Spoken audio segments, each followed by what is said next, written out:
Baik, bismillahirrahmanirrahim. Assalamualaikum warahmatullahi wabarakatuh.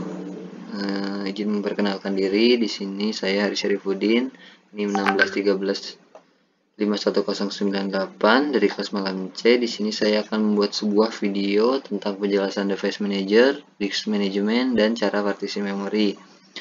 Video ini diajukan sebagai UAS matkul sistem operasi. Yang pertama itu ada pengertian dari device manager. Device manager dalam perluasan dari Microsoft Management Console. Device manager menampilkan seluruh hardware yang bisa diinstal oleh Windows. Tampilannya sudah terorganisir sedemikian rupa sehingga akan memudahkan pengelola setiap hardware yang ada. Itu adalah pengertiannya. Lalu bagaimana sih fungsinya? Fungsinya itu yang pertama itu menunjukkan status suatu hardware. Yang kedua, menunjukkan informasi detail suatu hardware.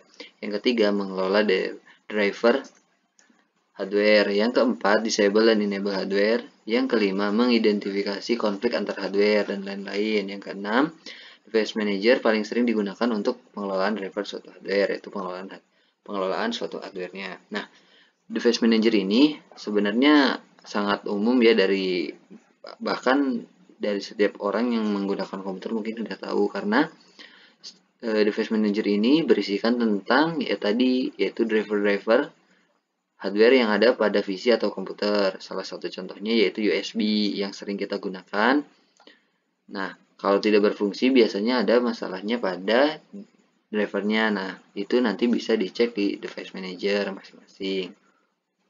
Oke, selanjutnya yaitu disk management dan fungsinya. Nah, disk management adalah utilitas sistem Windows yang memungkinkan Anda melakukan tugas penyimpanan tingkat lanjut. Nah, beberapa fungsinya yaitu membuat partisi, drive logis, dan volume, menghapus partisi, drive logis, dan volumenya, format partisi dan volume, lalu yang keempat, partisi sebagai RIF. Nah, itu adalah pengertian dan fungsinya. Lalu, bagaimana sih cara partisinya? Nah, cara partisi memori yang pertama yaitu buka start menu, lalu ketikkan disk.msc dan ikuti dengan enter. Setelah itu membuka disk manager. Nah, ini contohnya seperti yang ada di gambar ya, bisa diikuti. Lalu yang kedua, ini adalah tampilan disk management yaitu untuk melakukan partisi. Nah, ini kalian bisa klik kanan pada partisi yang Anda ingin kecilkan atau bagi, lalu klik shrink volume.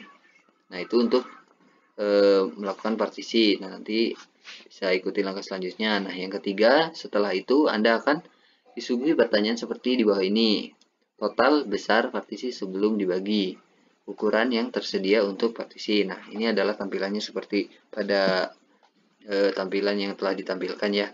Lalu, seperti yang Anda lihat atau kalian lihat, pada gambar di atas, Windows tidak mengizinkan untuk memecah partisi lebih dari sektor di mana ada file yang tidak dapat dipindahkan.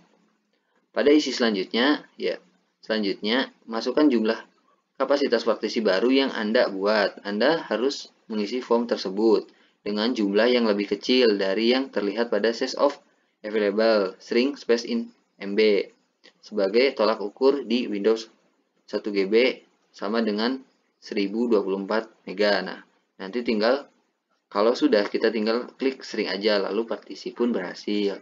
Nah, berikut penjelasan singkat tentang device manager, disk management, dan partisi memori. Sekian presentasi atau video tentang penjelasan singkat dari saya. Terima kasih. Wabillahi taufiq wal hidayah. Wassalamualaikum warahmatullahi wabarakatuh.